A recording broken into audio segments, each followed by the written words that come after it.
It's a bit wet this morning. Andrew's been out and built dig spuds, but so he's putting the linkage kit on the brush so we can put it on the front of his tractor rather than on the Merlot, so we can brush the road. The problem is the remote that goes on this cable, we can't find. We've left it somewhere in a Merlot and we can't find it, and it should be in here somewhere. So we couldn't find it in the workshop. Turns out it was in the brew room, so plug that in now. Andrew's going to get his tractor and we're going to set the width, the front links, and then he should be good to go. Here he comes. Matchy matchy, orange and orange.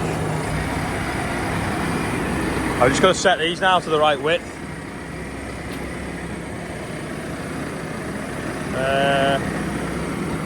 Whoa! Let's have a look. They're going to wheel. It's down a little bit. One. Ah, it's wanting to wheel forwards rather than twist. Down.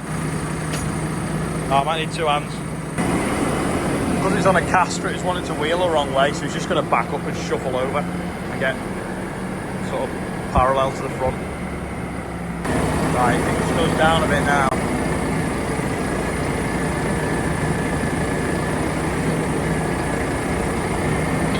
There we go, it's about square now. Let's get these frames set.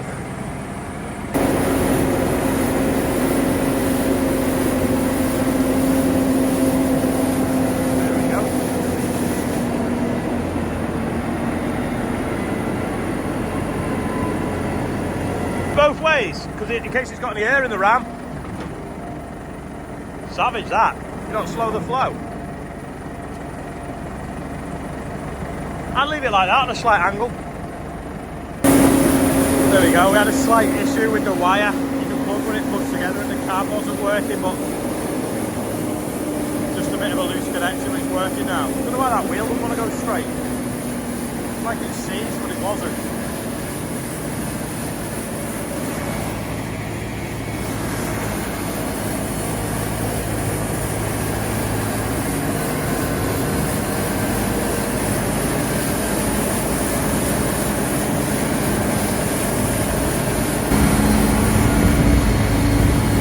Getting all the heavy off anyway.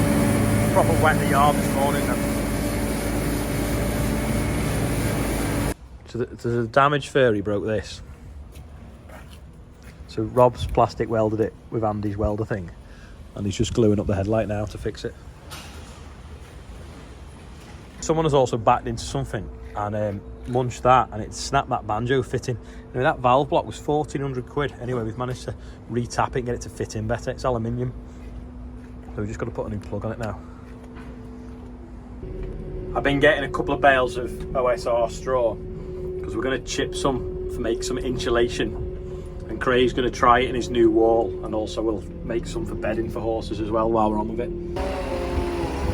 Just straighten this out. It's gone in pretty well with a bale of straw, and we've just got a block of wood now because that box section's got a twist to it. So Rob's just trying to go and thread that in and see if we can get the angle on it.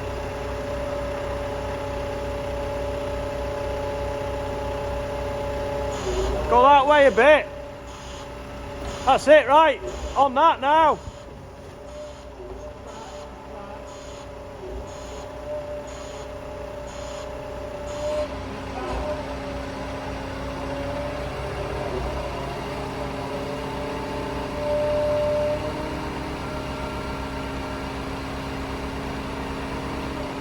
Gonna go or not?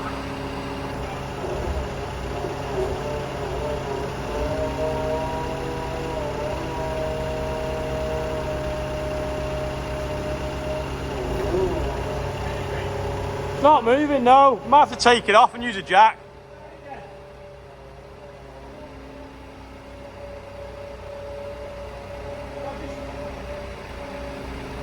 Just boom out slowly. No, it's trying to jump in. You'll have to get it in the end of the carriage. You'll have to warm it. No, it's not going. We decided we're going to take the top off and just straighten it on the floor. Whoa, whoa, whoa! Lower it a bit.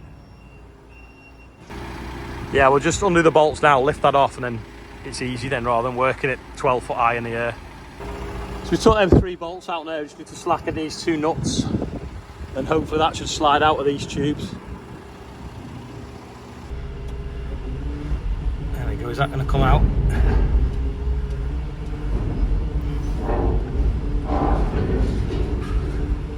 There we go. I wonder how much a straight one of them is. Put your head in it, looks like a cattle wagon.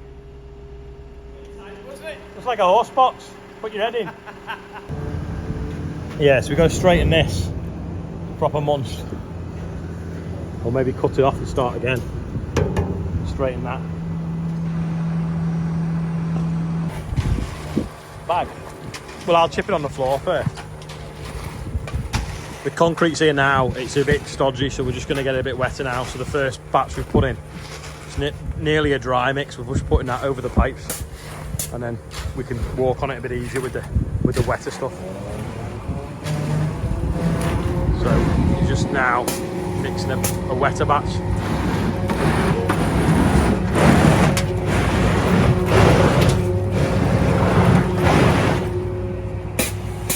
That's better now, nice wet stuff that self-levels.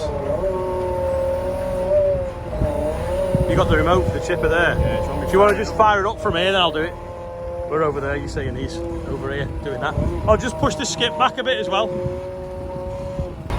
So we're just taking some strings off bale straw, not to bed cows with, but because Craig's here, we're going to shred it up and we're going to use it in his wall as insulation.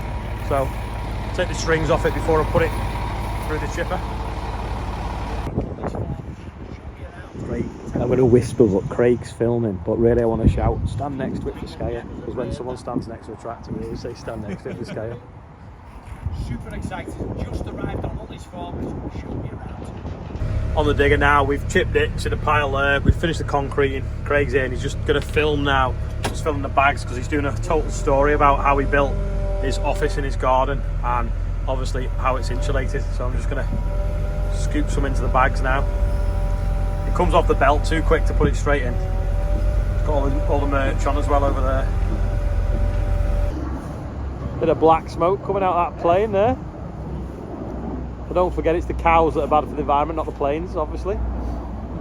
Yeah, we've got we're asking the audience, right? We've got this straw now that Craig's going to put in his wall panels. Is it better to be compressed or loose? Because if you've got like a fibre wool insulation, it works better, it's looser as the air circulates through it. But some like polystyrene insulations, they're compressed and there's no air goes through them. So this to me is like a bit of a mixture between both. So maybe compact or not, let us know. Let us know in the comments what you think, and if you actually, rather than just have an opinion, if someone actually knows, because they're what were you, not a scientist, yeah, mathematician, I don't know, let us know in the comments what you think. And also don't forget, you can get your hats online as well. They're very warm, they're great. Look cool as well, don't they? Actually, yeah, don't look bad. Yeah, we can't decide whether it should be squashed or it should be fluffy. So what do people think? So if it's not the Merlot run out of diesel, it's the digger.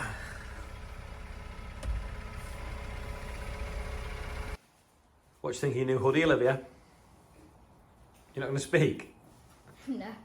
Alright, don't forget, available now. Be quick while stocks last. Right, we got this off and Rob's been straightening it a little bit. But that's obviously cracked here. So we've got to put a new piece of box section and that's like twisted like a quaver. But are we wasting our time? Because the silage kit isn't that expensive and this is only like a quarter of it. So how much do you think one of them would be? Does anyone know? Because it might just be worth pricing up before we spend a day beating and battering and using loads of gas and welding and stuff and bits of steel and paint and everything. So does anyone know how much one of them will be off the back of a Richard Weston silage trailer? If you think you do, let me know. So that's the first bay in now. We've got the water pipe all coiled out ready. So the manifold is going to actually live on this pillar now. There's a bit of a long story, but basically we've got a kink in that pipe. So it meant that we had to shuffle it all around and that's probably not quite long enough. Sorry, that one's not quite long enough. so it doesn't matter, we'll just move the manifold to this pillar.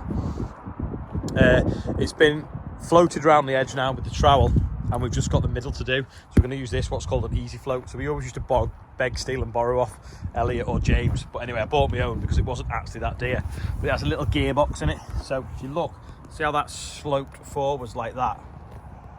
Well, if you twist it here, it changes the angle. So see, now it's flat. So what happens is you put it that shape, twist that like a surfboard, you push it out, and you twist it the other way, and you pull it back in by twisting the pole, and it pulls the concrete flat. Unfortunately, it's probably going to be dark by the time it's gone off enough to use it, so I'm just showing you now before it goes dark. Again, before it goes dark, birthday bumper time, £14,632. I'm sure we only hit 14,000 on Sunday, so it's on its way to 15,000 now. Anyway, we've got Jack Burton, Reece Green, Cass Osborne, 39 times 2, so I don't know whether that means, what's that, 78 maybe? Alan Swainson, Super Al is 8, Helen Barker, Chris Frizzle, George Buckle, Marcus Haston. Have I done Harry? Can't remember. Harry Wiseman. Happy birthday, everyone on there, and anyone else whose birthday it is today. That is, it's amazing now. That's a big number, isn't it? I mean, it by nearly 15 tonne of fertiliser as well. But yeah, Air Ambulance will be very grateful for that. So thank you, everyone. Andrew's been out with Bill and Joe digging spuds. I was going to try and get a video of that because he's been using the bucket brush as well all day, keeping the road clean, but just not had time because we ended up doing the concrete in, fixing that trailer, the brush this morning. One of the plugs wasn't plugging together properly, so we couldn't get that working. And also Craig come up and we chipped some straw for him to use in his concrete blocks. Anyway, when I was up there the other day, he had some pretty trick cameras and drones there, and he's done like a little video of what we were doing at his, so it's quite funny. So I'll put it on now and you can see that, but that's about it for today anyway, and I'll see you all tomorrow, and thanks for watching. I don't know whether people like tractor content, or they like yard content, or they like building content, or they like workshop content, but I'm always interested to know like what bits of my day I should spend more attention to filming. Should it be the building project? Should it be the diggers moving? Should it be the bucket brush working on the tractor? Should it be fixing things in the workshop, or just a general roundup? Anyway, I'd appreciate if you let me know in the comments what you prefer, because that means it just tells me when I take my phone out of my pocket and film it. Anyway, thanks for watching today, and I'll see you all tomorrow. And here's Craig's bit. We have had 2 huge 3D concrete print walls delivered to the house, so they're going to be put in our new office round the back. We've got a great big telehandler has just turned up.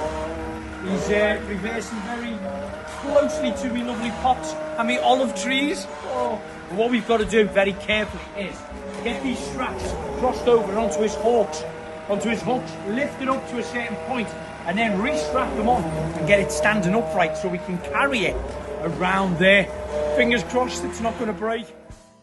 Lucky for me, I had the world famous Ollie Bloggs from Agri Contract, who very carefully navigated his way past the chicken coops and down our drive, past the house and straight up to the workshop, just like a Formula 1 driver. Look at that, he manoeuvred that bend like Lewis Hamilton at Silverstone racetrack. Now, to fit these down, we had to apply some of our Max Bond from 3C along the bottom and the wall and bed it into position. Then the second panel got carefully lifted and dropped into position. Great work, Ollie, thanks for your driving skills. But look out for the full video coming soon on Mr. and Mrs. DIY. And of course, subscribe to Ollie's channel.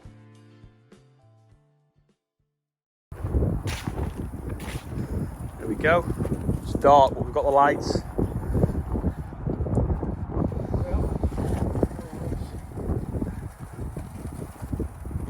So you pull it back and it's pitched up at the front. And then you twist it and it pitches the other way. You go back. That really is the end now, so I'll see you tomorrow.